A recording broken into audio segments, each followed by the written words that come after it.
Bismillahirrahmanirrahim. Alhamdulillahi rabbil alamin wa bihi nasta'in wassalatu wassalamu ala khatamil anbiya'i wal mursalin nabiyyina Muhammadin wa ala alihi wa sahbihi ajma'in, amma ba'du. Pada hari ini kita menyambung perbincangan kita berkenaan dengan keadaan manusia ketika dibangkitkan di mahsyar.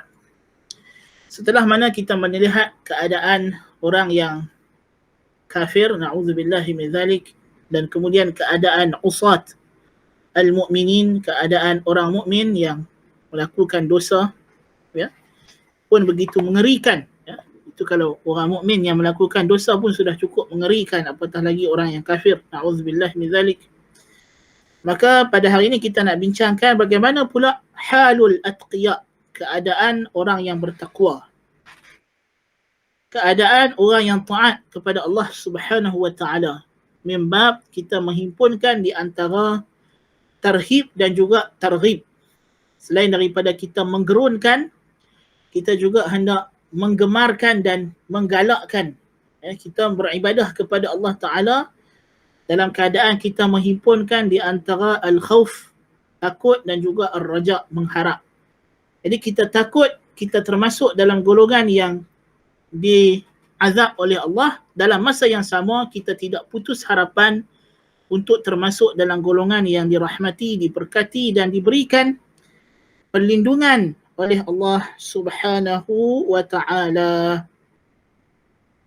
Di antara keadaan orang yang bertakwa di mahsyar ialah golongan yang tidak akan terkejut, tidak akan takut ketika mana manusia yang lain takut. Iaitulah satu golongan daripada hamba-hamba Allah Subhanahu wa taala. Mereka ini tidak akan terkejut dan tidak akan sedih ketika mana orang lain sedih. Mereka lah awliyaur rahman, wali-wali ar-rahman, yang beriman dengan Allah, beramal dengan ketaatan kepada Allah sebagai persediaan pada hari tersebut. Maka Allah Subhanahu wa taala memberikan keamanan kepada mereka pada hari itu, ketika mana mereka dibangkitkan daripada kubur. Para malaikat menyambut mereka dan menenangkan mereka. Firman Allah Taala, innal ladzina sabaqat lahum minnal husna ulaika anha mub'adun la yasma'una hasisaha وهم فيما اشتهت أنفسهم خالدون لا يحزنهم الفزع الأكبر وتتلقاهم الملائكة هذا يومكم الذي كنتم توعدون. Sesungguhnya mereka yang telah terdahulu, bagi mereka daripada kami kebaikan, syurga, yang telah kami tetapkan mereka sebagai ahli syurga, yang telah ditakdirkan oleh kami untuk beramal dengan ketaatan kepada kami. Kata Allah, mereka itulah yang daripadanya, daripada neraka itu dijauhkan. La yasma'una hasisaha, mereka tidak mendengar pekikan dan bunyi-bunyi geseran neraka. Jangan kata bukan sekadar jauh sehingga bunyi geseran neraka pun dia tak dengar. Dan mereka berada dalam apa jua yang digemari oleh jiwa mereka itu kekal dalam syurga selama-lamanya. Mereka tidak akan disedihkan, tidak akan merasa sedih dengan kejutan yang besar, iaitulah hari kiamat.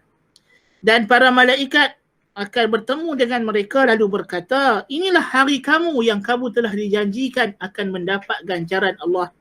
Maka bila mereka keluar daripada kubur, malaikat terus habaq, ya, kata jangan risau, jangan takut. Ni dia hari yang hampa duk tunggu-tunggu.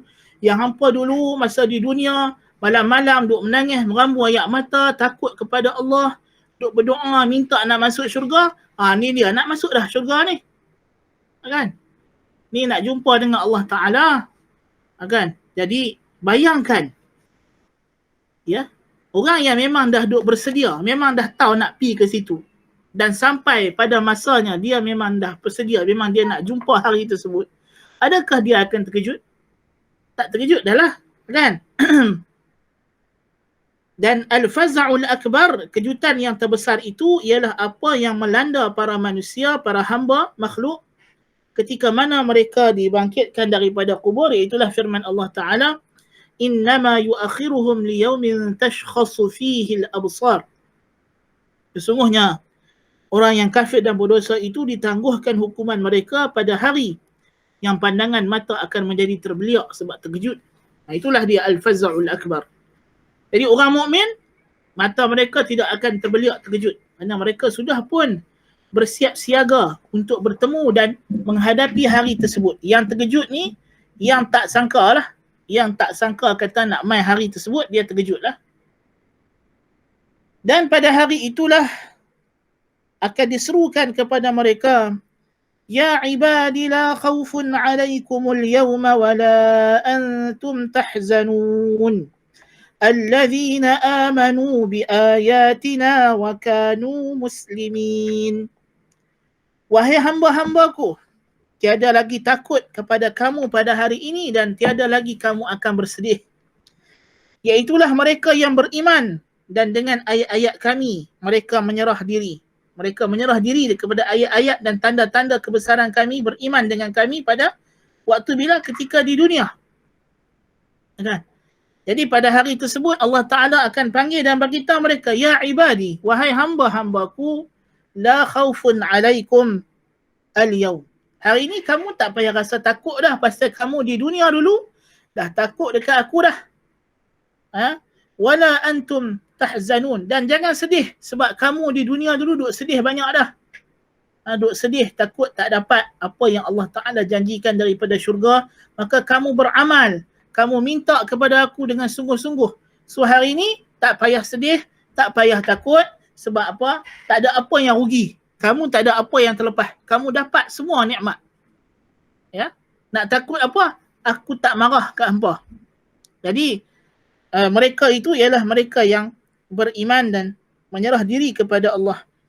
Dalam firman Allah yang lain, ala inna awliya Allahi la khawfun alaihim wa la hum yahzanun alladzina amanu wa kanu yattaqun lahumul bushra fil hayatid dunya wa fil akhirah. Sesungguhnya wali-wali Allah yang dekat dengan Allah tidak lagi ada rasa takut dan pun sedih pada hari kiamat. Mereka itulah yang beriman dengan kami dan mereka bertakwa. Bagi mereka khabar gembira di dunia dan juga di akhirat. Dan tentulah kita kata, inilah ganjaran apabila mereka takut kepada Allah di dunia. Allah sifatkan hamba-hambanya di dunia ini, hamba yang salih ini di dunia mereka sangat takut kepada Allah. Innama nut'imukum liwajhillahi la nuridu minkum jazaa'an wala syukura. Inna nakhafu min rabbina yawman 'abusan qamtarira. Fawaqahumullahu syarra dhalikal yawm wa laqahum nadratan wa surura. Sesungguhnya mereka di dunia apa mereka buat? Untuk ada cerita mereka ni dalam surah Al-Insan. Sesungguhnya kami bagi kamu makan, kami bagi sedekah kepada kamu, hai orang miskin, orang fakir. Kami tidak mahu kepada kamu ganjaran maupun ucapan terima kasih. La nuridu minkum jazaan wala syukura. Inna nakhafu min rabbina yawman abusan qamtarira. Kami takut akan Tuhan kami pada hari wajah-wajah akan menjadi masam. Hari muka-muka orang semua jadi takut. Kami takut kepada Tuhan kami untuk kami berhadapan dengan hari tersebut. Kami mengharapkan Allah Ta'ala lindung kami daripada kegerunan hari kiamat. Maka apa ganjaran dia? Allah Ta'ala kata, fawaqahumullahu syarra dhalikal yawm.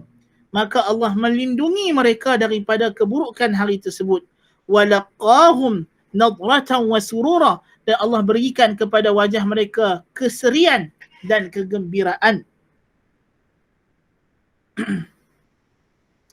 Dalam hadis qudsi, Allah Subhanahu wa Ta'ala berfirman, wa izzati wa jalali la ajma'u li'abdi amnaini wala khawfain.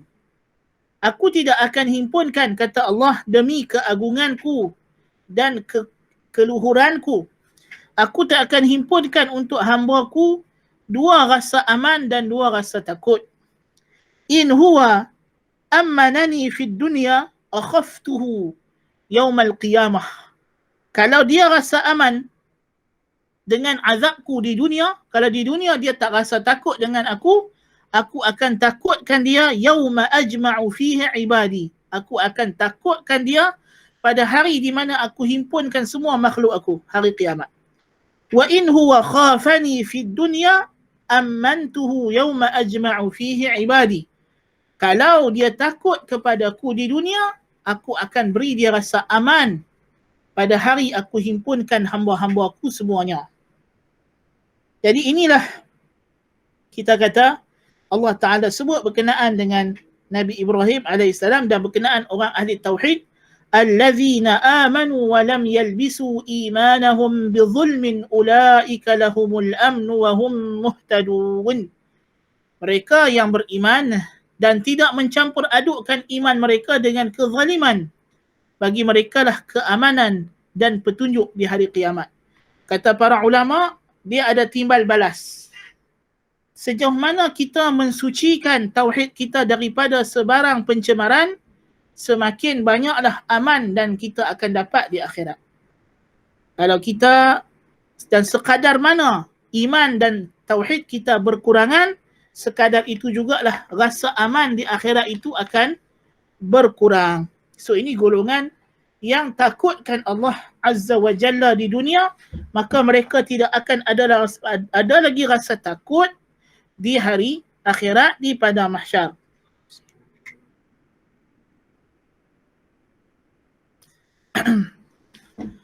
Yang kedua, golongan yang akan dinaungi oleh Allah Ta'ala di bawah naungannya di pada mahsyar. Hari di mana matahari akan dirapatkan sejengkal ke kepala manusia. Kalau kita kata mil, kita dah bincang makna mil kan, makna apa nama mil itu, sejengkal itu apa makna dia, kan? Adakah maknanya apa nama sejengkal ataupun apa nama satu batu, ataupun maknanya sepanjang apa jarum celak, kan? Itu orang Melayu suka terjemah sejengkal ya tak? Dipanjang, dekatkan jarak apa nama matahari ke kepala manusia itu. Bayangkan pada hari tersebut orang akan tenggelam dalam peluh, ya, ada yang tenggelam sampai ke telinga, ada yang tenggelam sampai ke lutut dan sebagainya. Tetapi ada golongan yang Allah Ta'ala akan payung, akan lindung, akan naungi bagi mereka teduh. Sedangkan ketika di padang mahsyar macam kita dah cerita, dia bukan ada gunung ganang, bukan ada pokok, bukan ada bangunan nak kita boleh berlindung daripada terik matahari macam kita di dunia ni, kan? Sedangkan cahaya matahari hak kita duk tengok ni, orang saintis kata sebenarnya dia adalah matahari yang berapa minit, 2 minit ke 6 minit dah yang lepas, kan? Kita duk tengok sekarang, maksudnya cahaya tu, perjalanan dia nak sampai dekat kita tu berminit-minit makan masa, kan? Tu pun hari terik kita nak kena pakai payung, kita nak kena lindung, nak tutup kepala, panas lit-lit orang kata, kan? Jadi bayangkan di akhirat bukan ada pokok, bukan ada payung, bukan ada baju nak tutup lah. Lepas tu matahari duk betul-betul atas kepala pula tu. Ada? Bukannya matahari tu jadi payung kita. Na'udzubillah min zalik. Jadi ada golongan tertentu yang Allah Ta'ala akan naungi. Dan golongan ini banyak. Ya, banyak golongan ini banyak. Di antaranya 7 golongan yang Nabi SAW sebut dalam hadis dalam Sahih Bukhari dan Muslim daripada Abi Hurairah radhiyallahu anhu, Rasulullah sallallahu alaihi wasallam bersabda, sab'atun yudhilluhumullahu fi dhillihi yawma la dhilla illa dhilluh. 7 golongan yang Allah akan naungi mereka di bawah naungannya pada hari yang tiada naungan melainkan naungannya. Allah akan teduhkan dia dengan di bawah arasy-Nya, di bawah arasy Allah Ta'ala. Jadi kita akan datang hadis bahawa maksud naungan di sini ialah naungan arasy. Yang pertama, al-imamul adil. Pemerintah yang adil, pemimpin yang adil. Ya. Inilah golongan yang pertama. Pasal apa? Allah Ta'ala specialkan golongan ini. Sebagaimana pemerintah yang zalim akan diberi azab yang cukup pedih. Demikian juga pemerintah yang adil yang melaksanakan hukum hakam Allah Azza wa Jalla. Pemerintah yang adil ni bukan mesti pemerintah yang orang suka. Boleh jadi orang suka pemerintah yang zalim. Betul tak? Tambah-tambah di zaman kita sekarang. Di zaman kita sekarang, kalau semakin zalim pemerintah itu, semakin orang sayang, semakin orang suka. Tak? Apa makna zalim yang kita maksud di sini? Tidak lain tidak bukan yang jauh daripada syariat Allah Subhanahu wa Ta'ala. Semakin dia membenarkan rakyatnya melakukan maksiat, memberikan kemudahan untuk rakyatnya membuat maksiat, semakin rakyat sayang. Semakin banyak undi dia dapat. Sedangkan jikalau dia cuba menegakkan hukum hakam Allah Ta'ala, semakinlah pula rakyat itu benci dan jauh daripada dia. So imam yang adil di sini ialah yang menegakkan hukum hakam Allah Subhanahu wa Ta'ala. Yang menegakkan hukum hakam Allah Subhanahu wa Ta'ala. Ya. Jadi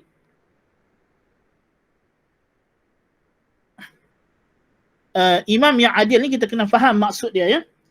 Yang iaitu pemerintah yang melaksanakan hukum hakam Allah Ta'ala. Wa syabun nasha'a fi ibadati rabbih, dan pemuda yang pemuda yang hidup, yang membesar dalam ketaatan kepada Allah Subhanahu wa Ta'ala. Pemuda yang hidup dan membesar dalam ketaatan kepada Allah Subhanahu wa Ta'ala. Ya. Jadi golongan ini, pasal apa pemuda?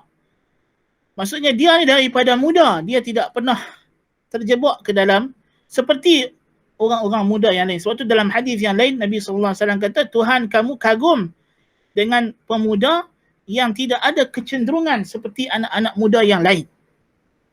Kecenderungannya kepada taat kepada Allah Ta'ala. Sedangkan tarikan syahwat yang paling kuat ialah kita di usia muda lah.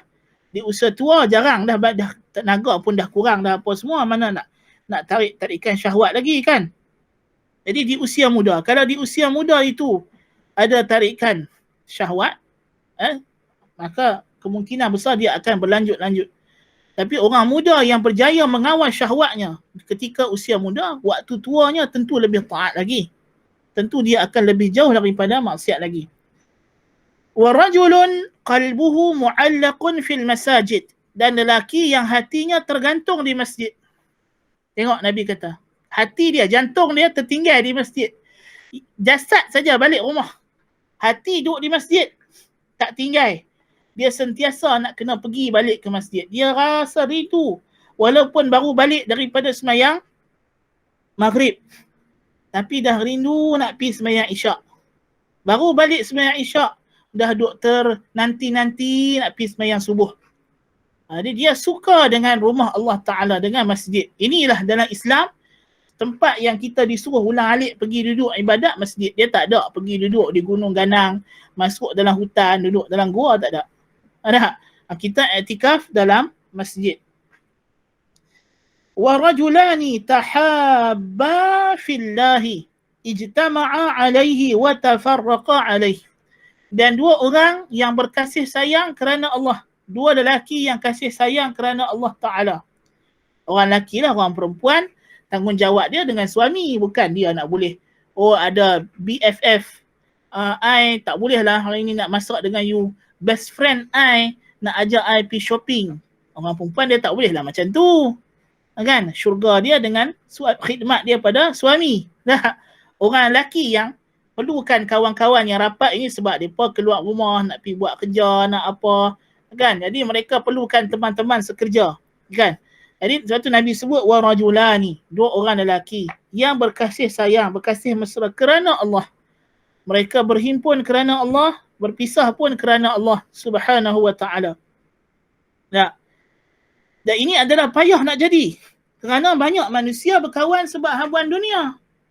Masa senang tu dia hurung macam semut. Hurung gula. Ya? Semut lagi bagus. Semut, gula dia hurung, cicak mati pun dia hurung juga. Yang ni tak. Ya. Masa kawan tu senang, kawan tu elok, pakatlah duk main. Semuanya BFF. Best friend forever. Bila kawan tu timpa susah nak minta tolong sikit, tu dia semua pakat tak kenal, tak pernah jumpa pun. Jadi payah nak cari manusia yang istiqamah, bersahabat, berteman kerana Allah Ta'ala, yang melazimkan dia ni susah senang bersama-sama kerana mengharapkan ganjaran Allah. Dia bukan nak apa pun. Ya, dia bukan nak apa. Okay? Dia bukan nak bolok kata kawan dia ke apa tak. Dia berkawan tu sebab dia ni adalah seorang yang bertakwa. Dia berkawan sebab dia rasa kawan dia membantu dia untuk takwa kepada Allah. Sebab itu mereka ni diberi naungan oleh Allah Ta'ala. Sebab mereka tolong membantu. Nasihat menasihati. Ya. Sebab itu Allah Ta'ala kata, Al-akhillau yawma'idhin ba'duhum li ba'din aduun illa al-muttaqin. Semua orang yang berkasih sayang, berkasih mesra, pada hari tersebut jadi musuh. Kecuali orang yang takwa. Kecuali orang yang takwa. Orang yang berkawan kerana melaksanakan perintah Allah Ta'ala. Awak ni tak nampak hang kat masjid ni? Dia tanya. Kan? Bukan tak nampak kat kedai kopi. Dah lama tak main kuliah. Buat apa? Lama tak nampak dekat Google Meet kuliah. Sibuk ke? Ada masalah ke?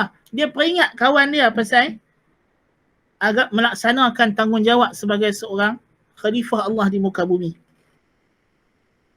Wa rajulun talabathu imra'atun zatu mansibin wa jamalin faqala inni akhafu Allah. Seorang lelaki yang digoda oleh wanita yang ada kedudukan dan kecantikan. Kalau perempuan tu kaya tapi tak cantik, senang nak tolak godaan dia. Kalau perempuan tu cantik tapi tak ada harta, boleh lagi nak tolak godaan dia. Tapi ni perempuan tu cantik, kaya. Lepas tu, dia yang goda, dia yang ajak. Kan? Dia yang ajak melakukan hubungan terlarang. Kan? Dia kata kalau you jadi I punya anak ikan, I bagi macam-macam lah kat you harta. Kan? Dah lah dia muda lagi. Kan? Lepas tu kaya pula, harta banyak. Kan? Jadi, kita kata zaman sekarang ni, godaan yang macam ini dahsyat tak? Zaman lah orang siap ada application untuk cari sugar daddy, sugar mommy. Nas'alullah al-afwa wal-afiyah. Ya. Zaman sekarang ni orang perempuan datang serah diri kepada orang lelaki. Ya. Dia pula marah. Kalau orang lelaki suruh dia tutup badan dia, dia marah. Kan? Dia kata you ni tak menghargai tubuh badan wanita tu dia. Kan? Payah nak laksanakan apa hak yang Nabi sebut dalam hadis ni bukan senang. Sebab tu 7 golongan ni mendapat naungan di bawah arasy Allah Ta'ala. Kan? Zaman kita lebih mencabar nak jadi 7 golongan ini. Kan? Nak jadi pemerintah yang adil di zaman sekarang. Allahu Akbar. Nak jadi YB yang adil belum tentu. Kan? Pernah jumpa ada mana-mana YB. Kawasan saya ni semua pergi sembahyang jemaah ke masjid. Ada pernah YB mai jumpa lagu tu kita? Kan? Ni pengundi-pengundi kawasan saya ni. Ada berapa orang lagi tak tutup aurat, makcik-makcik berapa orang lagi tak pakai tudung, bersepa tak pakai tudung. Ada pernah jumpa YB buat gitu? Ada? Oi, kalau buat lagu tu kalau tak dance penggai kan? Ingat senang nak jadi pemerintah adil zaman sekarang. Kan? Yang YB kalau jadi zalim, lama lah. Kan? Buat main buat konsert, buat parti. Kan? Itu syok kan? Ya itu 100 tahun dia jadi wakil rakyat kalau gitu. Na'udzubillah min zalik. Itu masalah masyarakat dah. Nak jadi pemimpin yang adil bukan senang tak? Pemuda yang membesar di atas ibadat Allah Ta'ala, masuk dalam Twitter, masuk dalam Facebook, masuk dalam TikTok. TikTok nak ibadat macam mana? Kan? Ada pernah jumpa mana-mana? Ada lah, bukanlah tak ada, tapi majoriti anak-anak muda dekat TikTok tak? Macam mana keadaan mereka? Allahul Musta'an. Banyak tarikan-tarikan yang menyimpang, tak? Tergantung hati di masjid. Tengoklah, kan? Bila bekas Perdana Menteri hari itu dia umum beberapa negeri beralih ke fasa 2, Selangor tak beralih. Selangor kekal fasa 1. Mereka kecewa. Mereka kecewa. Tapi Selangor, walaupun Selangor, KL yang masa tu tak beralih ke fasa 2, tapi ada pengumuman yang penting dia bagi tahu. Apa dia? Dia kata dibenarkan solat berjemaah di masjid. Boleh pergi sembahyang Jumaat dan dah ambil 2 vaksin. 2 dos. Kan? Orang tak pandang pun hak tu.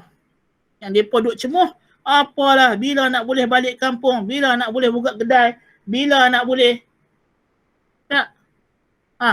Mana dia yang rajulun ta'allaqa qalbuhu bil masajid ni mana? Tak ada lah. Nasallallahu al-afiyah.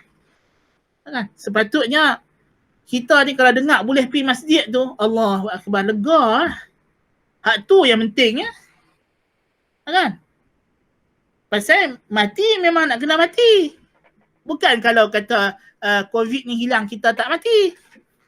Kan? Yang nak menyelamatkan kita bila mati tu ibadat lah. Bukannya pergi kedai, makan dekat kedai. Kan? Silap-silap pergi kedai, makan kedai mamak, pelahap sangat, lama sangat, seronok sangat tak makan kedai, tercekik mampu dekat situ. Na'udzubillah min zalik. Duk takut mati kena COVID, tengok tu dia mati tercekik kedai mamak. Kan? Kita mana nak pintar. Kan? Jadi nak cari orang yang hati tertinggal, jantung dia tergantung dekat masjid mana. Kan? Bukan senang. Masa kita diberi kelegaan sekejap oleh Allah Ta'ala. Mana yang ramai manusia berstudia tu, yang pekat serbu tu, pergi mana? Jekyll, Maidin, kan? Shopping mall. Masjid hak buka tak ada pula orang kok tiba-tiba hari subuh tu beratok panjang nak masuk masjid, tak ada lah pula. Tak masuk pula berita. Berlaku kesesakan di Masjid Negara pada hari pertama kebenaran menunaikan sembahyang berjemaah subuh pada pagi ini. Ada? Tak ada. Kan? Itu bukan senang nak jadi nak. Jadi lelaki tadi digoda oleh wanita cantik, kaya. Dia kata apa? Inni akhafullah. Aku takut Allah. Aku bukan tak mau ni, tapi aku takut kepada Allah Ta'ala. Aku tinggal. Aku tak mau buat benda-benda terlarang dengan kau. Wa rajulun tasaddaqa akhfa hatta la ta'lama shimaluhu ma tunfiqu yaminuhu. Yang keenam, lelaki yang bagi sedekah sampai tangan kiri dia pun tak sedar. Dia bagi sedekah dengan tangan kanan. Di antara cara dia, para ulama kata apa? Dia bersedekah dalam bentuk membeli. Kita tengok orang susah jual barang, kita beli.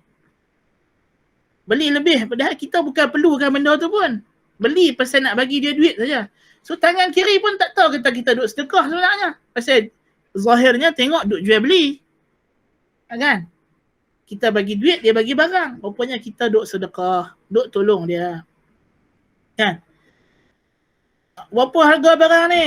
Cik tu kata ni RM10 je cik. Kita pun belik-belik tengok RM10 ada, RM50 pun ada dalam dompet kita. Saja ambil RM50. Dia kata, nah lah makcik, saya tak ada duit kecil pula. Tapi saya nak beli barang makcik ni. Baki makcik simpan lah. Dia kata, padahal ada RM10. Tapi saja nak bagi hak 50. Itulah orang yang bersedekah sampai tangan kiri dia pun tak sedap. Yang tangan kanan dia duk sedekah. Tapi kita lah ni, tu dia. Nak buat hak ni, hak nombor 6 ni. Jenuh lah zaman Facebook, zaman Instagram, zaman TikTok. Bolehkah nak sedekah macam ni? Kan? Tengok apa nama? Bagi burger McD dekat driver Grab pun. Kan? Bukannya bagi apa. Kan? Apa nama? Suruh kawan rakam video. Kan? Suruh kawan dia rakam video. Dia nak bagi burger McD dekat. Padahal burger McD tu bungkus nampaklah besar. Buka-buka tu dia cepotek kat tengah. Burger McD je pun. Kan? Suruh kawan ambil video. Tapi yang buat video tu orang kapiak. Tak kisahlah mereka kapiak ke mereka reti. Tapi setengah orang Islam pun buat perangai yang sama juga. Kan? Sedekah hak tu pun nak tayang satu dunia buh dalam Facebook. Kan? Padahal hang boleh sedekah. Hang order siap-siap, hang tulis siap-siap kat Grab tu. Ni untuk driver punya. Siapa pun tak tahu. Kecuali orang yang dalam Grab dengan tuan kedai, toki kedai. Tapi dah buat macam tu, sekali lagi snap gambar pula. Ni lah tadi I sedekah dekat driver Grab I. Allahu Akbar. Padahal nak lebih tersembunyi lagi, senang. Lepas dia hantar makan apa semua, bagilah rate 5 star. Lepas tu bagilah tip sikit. Siapa pun tak tahu. Tapi mana? Mau. Kan? Semua kita nak orang tahu. Kalau boleh lagi banyak kamera lagi bagus. Allahul Musta'an. Kan? Wa rajulun zakarallaha khaliyan fafadat aynah. Dan orang yang mengingati Allah Ta'ala berseorangan diri malam-malam bangkit tahajud. Takutkan Allah Ta'ala. Berlinang air mata dia. Berlinang air mata dia. Menangis takutkan Allah Ta'ala. Air mata yang mengalir kerana takutkan Allah. Ini cukup mahal harganya. Ya, cukup mahal harganya. Kerana orang yang nombor 7 ni, ada kemungkinan untuk dia buat ke semua baki yang 6 ni adalah sangat tinggi. Untuk berhimpun kepada dia ke semua 7 sifat ni. Allahu Akbar kabira. Di antara golongan yang disebut ialah dalam hadis riwayat Imam Muslim daripada Abi Hurairah radhiyallahu an, Rasulullah sallallahu alaihi wasallam bersabda, "Inna Allah yaqulu yaumal qiyamah." Allah Taala berkata pada hari kiamat, "Ainal mutahabbuna fi jalali, al-yawma udhilluhum fi dhilli, yawma la dhilla illa dhilli." Mana dia orang yang berkasih sayang kerana aku, kata Allah. Yang saling bantu-membantu orang mukmin, ya, saling suruh menyuruh ke arah kebaikan, mencegah kemungkaran. Mana dia depa ni yang hidup dalam masyarakat, yang saling membimbing sesama mereka ke arah Allah Subhanahu wa taala, ketakwaan kepada Allah. Ya. Jiran yang tanya, nama tak nampak kat masjid? Kan? Mana dia golongan ini? Kan? Allah Ta'ala kata, hari ini aku nak naungi mereka di bawah naunganku pada hari yang tidak ada naungan kecuali naunganku. Dalam hadis riwayat Mu'adz bin Jabal radhiyallahu anhu dikeluarkan oleh At-Tabrani dalam Mu'jam Al-Kabir, Imam Ahmad dalam Musnad Ibn Hibban dalam sahihnya, dan Al-Hakim dalam Mustadrak, Rasulullah sallallahu alaihi wasallam bersabda, "Innal mutahabbina fillahi fi dhillil arsh." Orang yang berkasih sayang kerana Allah berada di bawah bayangan arsh, naungan arsh. Inilah dalil makna dhillullah, dhilli itu, naunganku itu ialah naungan arsh. Dan dalam riwayat Ibnu Abi Dunya dalam Kitabul Ikhwan dengan sanad yang sahih daripada Ubadah ibn As-Samit daripada Rasulullah sallallahu alaihi wasallam, qala Allah Ta'ala, "Haqqat mahabbati 'ala al-mutahabbina udhilluhum fi dhillil 'arsh yawma la dhilla illa dhilli." Telah mendapatlah kecintaanku orang yang berkasih sayang kerana aku. Haqqat mahabbati 'ala al-mutahabbina, iaitulah orang yang berkasih sayang kerana aku, kata Allah, akan mendapat cintaku. Aku naungi mereka di bawah naungan arashku pada hari tiada naungan kecuali naunganku. Ya. Dan Ibnu Hajar Al-Asqalani rahimahullahu ta'ala telah menghimpunkan golongan-golongan yang layak mendapat naungan tersebut dalam satu kitab yang khusus, namanya Ma'rifatul Khisalil Musilati ila Dhilal, mengenali ciri-ciri, perangai-perangai, amalan-amalan yang boleh menyebabkan kita mendapat naungan arash. Lebih daripada 7 ini sebenarnya. Di antaranya dalam hadis riwayat Imam Muslim daripada Abil Yusri radhiyallahu an Rasulullah sallallahu alaihi wasallam qala, "Man anzara mu'saran aw wada'a anhu adhallahu Allah fi dhillih." Siapa yang bagi tempoh untuk bayar hutang tanpa riba lah, no? Yang membantu orang yang berhutang dengan dia tambah tempoh untuk lanjutkan tempoh bayaran, ataupun mengurangkan bayar hutang, ataupun melepaskan dia daripada hutang. Orang yang susah ni, maka Allah akan naungikan dia dalam naungannya.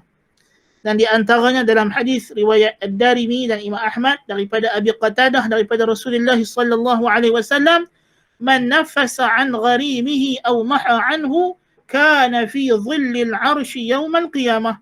Siapa yang melepaskan hutang daripada orang yang berhutang dengannya, sama ada dia padam terus hutang tersebut atau dia berikan kelonggaran, diskaun dan sebagainya, maka adalah dia berada di bawah naungan Arash pada hari kiamat nanti, kata Nabi SAW.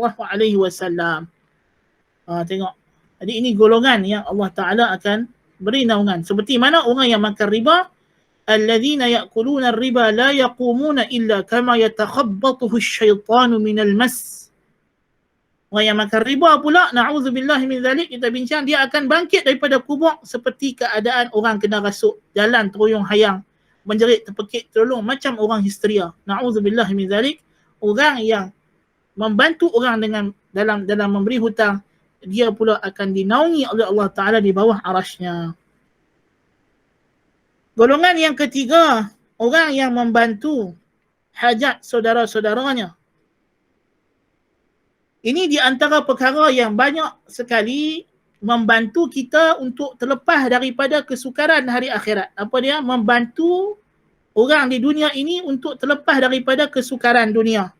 Sebagaimana dalam hadis sahih Muslim daripada Abi Hurairah radhiyallahu an, Nabi sallallahu alaihi wasallam bersabda, "Man naffasa an mu'minin kurbatan min kurabid dunya, naffasa Allahu anhu kurbatan min kurabi yaumil qiyamah. Wa man yassara ala mu'sirin yassara Allahu alaihi fid dunya wal akhirah. Wa man satara musliman satarahu Allahu fid dunya wal akhirah. Wallahu fi auni al-'abdi ma kana al-'abdu fi auni akhihi." Siapa yang melepaskan seorang hamba mukmin daripada satu kesusahan, daripada kesusahan dunia, Allah akan lepaskan dia daripada kesusahan hari akhirat, hari kiamat. Siapa yang memudahkan hutang orang yang tak mampu nak bayar hutang, Allah akan mudahkan dia di dunia dan di akhirat. Siapa yang menutup aib seorang Muslim, maka Allah akan tutup aibnya di dunia dan akhirat. Allah sentiasa membantu seorang hamba selama mana hamba tersebut membantu saudaranya yang lain. Ini di antara cara untuk kita dapatkan naungan Allah Subhanahu wa taala. Dan seperti juga kita sebut tadi, di antaranya orang yang memudahkan orang yang berhutang, ya. Dalam riwayat Bukhari dan Muslim daripada Abi Hurairah radhiyallahu an, bahwasanya Nabi SAW bersabda, "Kana rajulun yudayidun nas, fakana yaqul li fatah, idza ataita mu'siran, tajawaz anhu, la'alla Allah an yatajawaz 'anna." Qal, falaqiya Allah fatajawaz anhu. Nabi SAW cerita, Nabi kata, dulu ada satu orang, dia banyak bagi hutang dekat orang. Dia orang kaya, orang duk main pinjam duit dekat dia. Maka dia kata kepada hamba dia, kalau orang tu datang, minta tangguh, minta tempoh ataupun dalam susah, bagilah dia kelepasan. Bagilah dia tangguh ataupun kurangkanlah bayaran dia dan sebagainya. Mudah-mudahan Allah Ta'ala juga akan lepaskan kita daripada azabnya di hari akhirat. Lalu bila dia mati dan dia bertemu Allah di mahsyar, maka Allah pun lepaskan dia daripada segala hukuman. Allahu Akbar kabira. Di antaranya mereka yang berlaku adil dalam hukum mereka dan orang yang mereka jaga, orang yang mereka pimpin. Dalam hadis sahih Muslim daripada Abdullah bin Amr bin al-As radhiyallahu anhuma qala Rasulullah sallallahu alaihi wasallam, innal muqsitina 'inda Allah 'ala manabira min nur an yaminir rahman 'azza wa jalla wa kilta yadayhi yamin alladhina ya'diluna fi hukmihim wa ahlihim wa ma walau. Kata Nabi SAW, sesungguhnya orang yang berlaku adil akan duduk di atas mimbar daripada cahaya di sisi Allah Ta'ala di sebelah kanan Ar-Rahman. Dan kedua-dua tangan Ar-Rahman adalah yamin, adalah mulia. Ini yang duduk belah kiri pun mulia dah. Apatah lagi yang duduk di belah kanan Allah Ta'ala. Allazina ya'diluna fi hukm, sebab tangan kanan Allah dan tangan kiri Allah kedua-duanya adalah mulia. Macam kita tangan kanan untuk benda yang baik-baik, tangan kiri untuk benda yang kotor-kotor. Tapi Allah Ta'ala tidak. Kedua-dua tangannya adalah mulia, ya. Tetapi orang yang adil, Allah Ta'ala akan bagi duduk di belah kanan dia, ya. Siapakah mereka ini? Iaitulah golongan yang berlaku adil dalam hukum mereka pada keluarga mereka dan apa sahaja yang mereka diberikan kekuasaan. Walaupun dengan keluarganya sendiri, dia berlaku adil. Seorang ayah berlaku adil kepada anaknya. Seorang ibu berlaku adil kepada anaknya. Suami berlaku adil kepada isteri-isterinya. Ya? Ini semua. Anak berlaku adil kepada ibu ayahnya. Adik, abang berlaku adil kepada adik-beradiknya. Ini semua golongan ini. Yang golongan keenam di antaranya ialah apa yang datang dalam Sunan At-Tirmizi dan Ibnu Majah daripada Al-Miqdam ibn Ma'di Karbin, qala Rasulullah sallallahu alaihi wasallam lisyahidi 'inda Allah 6 khisal. Orang yang syahid di sisi Allah ada 6 kelebihan, 6 ganjaran kurnia. Yughfaru lahu fi awwali duf'ah, diampunkan dosa-dosanya semuanya ketika tusukan yang pertama tembus badan dia untuk dia mati itu, tikaman yang pertama kena itu, Allah Ta'ala ampun dosa-dosa dia. Wa yara maq'adahu minal jannah, dan dia akan terus nampak diperlihatkan tempat duduknya di syurga. Sebab itulah, sebab apa? Dia mati, kena bunuh. Jadi Allah Ta'ala nak distract dia. Jangan bagi dia sibuk dengan keadaan badan dia kena tikam, kena tembak, kena bom. Ya? Terus Allah Ta'ala tunjuk dekat dia, nah, syurga. Dia tengok syurga tak ingat apa dah. Meletup ke, putih kepala ke, settle. Kawan duk tengok syurga, cantik, indah. Wa yujaru min azabil qabri, dan dilindungi, dijauhkan daripada azab kubur. Wa ya'manu minal faza'il akbar, dan dia akan selamat ketika berlakunya gegak gempita yang besar daripada mahsyar. Ya, dia tidak akan terkejut dengan kejutan hari kiamat yang menakutkan itu. Wa yudha'u 'ala ra'sihi tajul waqar, dan dipakaikan kepada kepalanya mahkota ketenangan. Al-yaqutatu minhu khairun minad dunya wa ma fiha. Sebutir permata yang ada pada mahkota itu lebih baik daripada dunia dan segala isinya, kata Nabi. Wa yuzawwaju 72 zawjah min al-huril 'ain, dan diberi kahwin 72 isteri daripada bidadari syurga. Wa yushaffa'u fi 70 min aqribaihi, dan dia dibenarkan memberi syafaat kepada 70 orang ahli keluarganya. Demikian juga orang yang menjadi pengawal, menjadi penjaga di sempadan menjaga negara Islam.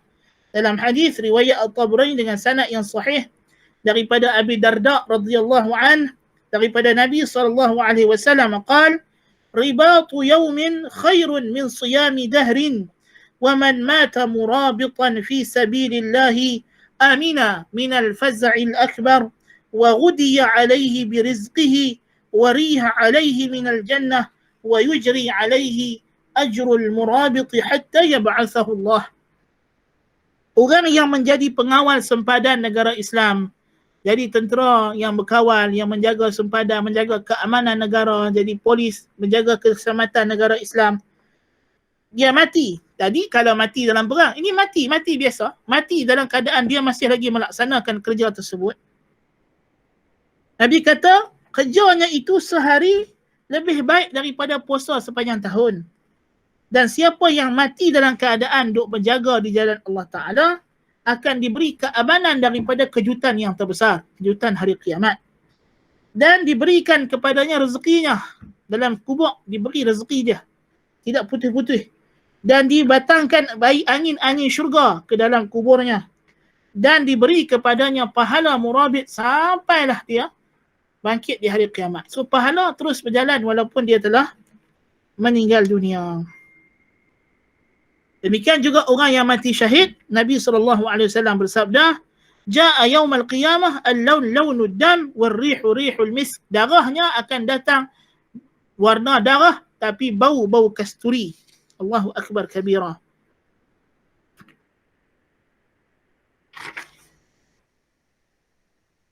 Di antara lagi golongan yang mendapat keamanan dan kesejahteraan semasa dibangkitkan ke mahsyar ialah orang yang menahan marah.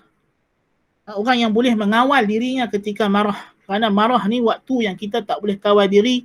Mungkin kita cakap benda-benda yang mengarut. Kita buat benda-benda yang berdosa.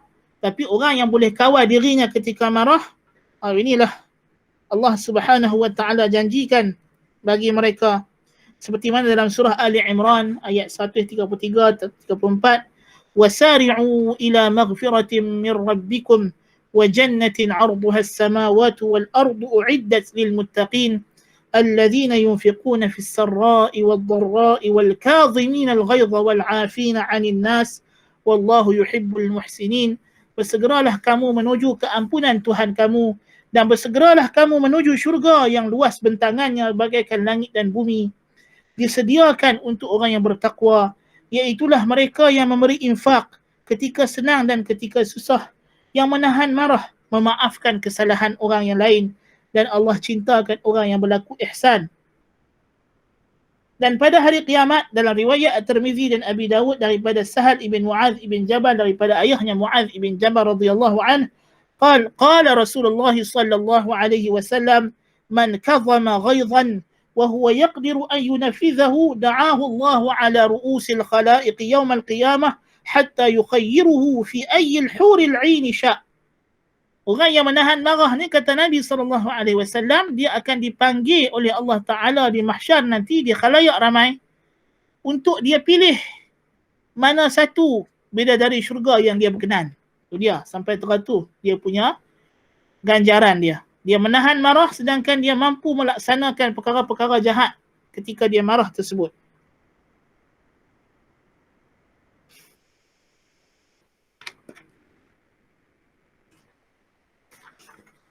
Di antaranya amalan yang datang disebutkan oleh Allah Ta'ala dalam surah Al-Balad.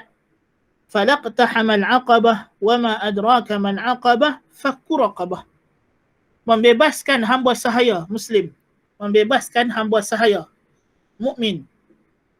Membebaskan hamba sahaya ini amalan yang digalakkan. Dalam Islam, mengambil hamba orang kafir yang ditawan dalam peperangan jihad harus untuk kita jadikan hamba. Tak wajib. Kita boleh bebaskan dia, kita boleh ambil jadi hamba. Bila kita ambil jadi hamba, hamba ni bukan macam dalam filem-filem orang putih. Dia pakai baju cawat, lepas tu diseksa, dipukul, makan tak. Hamba dalam Islam, dia pakai apa yang tuan dia pakai. Dia makan apa yang tuan dia pakai. Kalau dia buat kerja, kalau kerja tu berat, tuan dia kena tolong. Ya. Sebab itulah banyak hamba-hamba dalam Islam masuk Islam. Ibnu Abbas radhiyallahu anhuma ambil hamba. Dan betul, dia rantai hamba dia. Ibnu Abbas ni. Dia. Kejam lah Ibnu Abbas. Rantai hamba dia. Tapi dia buat apa? Dia suruh hamba dia belajar tafsir dengan dia.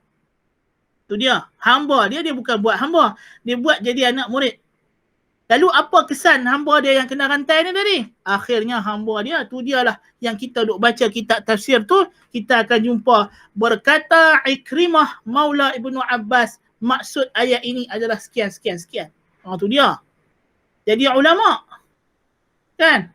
Ibnu Abbas, Mujahid, anak murid dia, Ikrimah, Sa'id ibn Jubair. Ni semua hamba dia. Asalnya hamba. Tapi dia ajak mereka sampai jadi ulama. Lepas tu, dia merdekakan mereka. Allahu akbar kabira. Itu hamba dalam Islam. Dan datang galakkan yang banyak supaya hamba dibebaskan. Islam menggalakkan hamba dibebaskan. Setelah mana mereka ini dididik masuk Islam, dan dididik dengan suasana Islam, kita disuruh membebaskan mereka. Sebab itulah bila jadi apa-apa perkara yang memerlukan kafarah jima' di siang hari bulan Ramadan, kafarah ini. Perkara pertama dalam kafarah apa dia? Membebaskan hamba yang muslim, hamba yang mukmin, mukminah, muslim, muslimah. Pasal tujuan Islam suruh kita jadikan mereka ni hamba adalah untuk dakwah. Supaya mereka boleh tengok Islam secara dekat dalam rumah kita sendiri. Sebab itulah bila hamba-hamba yang di zaman salaf ini, mereka melihat Islam, mereka memeluk Islam dengan sukarela. Ya. Jadi akhirnya Nabi SAW bersabda, "Man a'taqa raqabatan mu'minah." Siapa yang membebaskan hamba yang beriman, a'taqallahu bi kulli irbin minha irban minhu minan nar hatta innahu la yu'taqu bil yadil yada wa bil rijli rijla wa bil farjil farja. Siapa yang bebaskan seorang hamba yang beriman, kata Nabi SAW, Allah akan bebaskan tubuh badannya daripada api neraka, tangan dengan tangan, kaki dengan kaki, kemaluan dengan kemaluan. Tuhan tukar habis. Satu persatu badan dia akan dibebaskan daripada neraka. Kalau itu bebas neraka, maknanya di pada mahsyar nanti tentulah dia termasuk golongan yang selamat daripada segala ancaman. Ya. Di antaranya orang azan, orang yang melakukan azan. Ya, orang yang muazzin, Tok Bilal. Tok Bilal datang dalam fadilat azan. Nabi SAW bersabda dalam hadis riwayat Imam Muslim daripada Muawiyah ibn Abi Sufyan radhiyallahu an, katanya, sami'tu Rasulullah sallallahu alaihi wasallam yaqul, al-muazzinuna atwalun nasi a'naqan yaum al-qiyamah. Orang yang muazzan itu adalah orang yang paling panjang tengkuknya pada hari kiamat. Tinggi, renjong. Maksudnya dia selamatlah daripada segala mara bahaya. Dia mengatasi semua orang. Allah Ta'ala bagi dia tinggi. Nampak daripada jauh apa yang jadi pada hari tersebut. Dan dia dalam keadaan yang begitu cantik, indah. Tubuh badannya dicantikkan oleh Allah Ta'ala. Tengkuk yang jinjang. Kan? Tengkuk jinjang ni kan cantik, elok. Tak? Subhanallah. Demikian juga dalam hadis riwayat Al-Bukhari, Nabi SAW bahawa Abu Sa'id Al-Khudri radhiyallahu an berkata, walaupun ini Abu Sa'id Al-Khudri kata, tapi dia benda yang bukan ijtihad, maka hukumnya adalah marfu'. Ya. Dia kata apa? Tidak ada orang yang mendengar suara muazzin, jin maupun manusia, melainkan akan menjadi saksi untuknya pada hari kiamat. Jadi semua akan jadi saksi akan kelebihan dan kebaikan fadilat amal salih yang dia buat ini. Di antaranya dua dari golongan yang kita nak sebut di sini.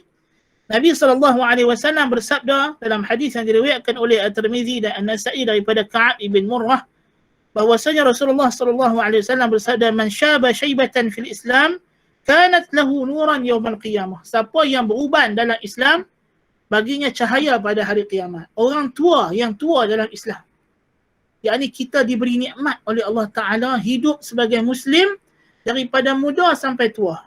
Apa ganjaran dia kalau kita istiqamah dengan Islam sampai tua, sampai kita mati? Allah akan bagi setiap uban yang kita tumbuh sebagai cahaya di hari kiamat. Sebab itulah makruh cabut uban. Kan? Sebab rambut ni nak jadi saksi di akhirat. Ya Allah, ni dia aku. Daripada aku hitam sampai aku putih beruban, aku istiqamah atas agamamu, ya Allah. Jadi orang ni rambut uban dia itu akan jadi cahaya pada hari kiamat. Sebab itulah ulama kata makruh ya, mencabut uban. Sebab datang dalam hadis Nabi SAW bersabda, asyaibu nurun fi wajhil muslim, faman sya'a falyantif nurahu. Uban itu adalah cahaya di wajah seorang Muslim. Siapa suka, bolehlah dia cabut buang cahaya dia. Kalau rasa nak cabut buang cahaya, cabut uban. Allahul musta'an. Di antaranya fadilat wudu. Segini semua kita dah tahu lah. Nabi SAW bersabda dalam Sahih Bukhari daripada Abi Hurairah radhiyallahu an, katanya aku mendengar Rasulullah SAW bersabda, inna ummati yud'auna yawmal qiyamati ghurran muhajjalina min atharil wudu'. Sesungguhnya umatku, umat Muhammad SAW akan diseru pada hari kiamat dalam keadaan wajah mereka bercahaya, demikian juga kaki dan tangan mereka bercahaya. Ghurran muhajjalin. Ghurrun ni putih yang ada dekat dahi kuda. Tahjil ialah putih yang ada dekat kaki kuda. So anggota wuduk kita ni, muka kita, tangan kita, kaki kita akan bercahaya. Itulah cara Nabi SAW akan mengenal umat baginda SAW. Ini keadaan umat Nabi Muhammad, khusus umat Nabi Muhammad sahaja di hari kiamat. Orang Islam yang daripada umat Nabi lain tak jadi macam tu. Hanya umat Muhammad sahaja yang akan mendapat ghur dan juga tahjil. Wallahu ta'ala alam bissawab. Inilah sebahagian keadaan orang yang mukmin. Semoga kita bila dengar perkara-perkara yang macam ni, kita juga bersemangat untuk beramal soleh dan mengikut jejak langkah dan bimbingan dan panduan yang Nabi telah sebutkan, supaya kita termasuk dalam golongan yang diberi ganjaran tersebut pada hari akhirat, dan kita termasuk dalam golongan yang dilindungi dan dijauhi oleh Allah Ta'ala daripada segala mara bahaya yang menanti di mahsyar dan juga di hari kiamat. Aqulu qali hadha wa astaghfirullahal azim li wa lakum. Subhanakallahumma wa bihamdika asyhadu an la ilaha illa anta astaghfiruka wa atubu ilaik. Assalamualaikum warahmatullahi wabarakatuh.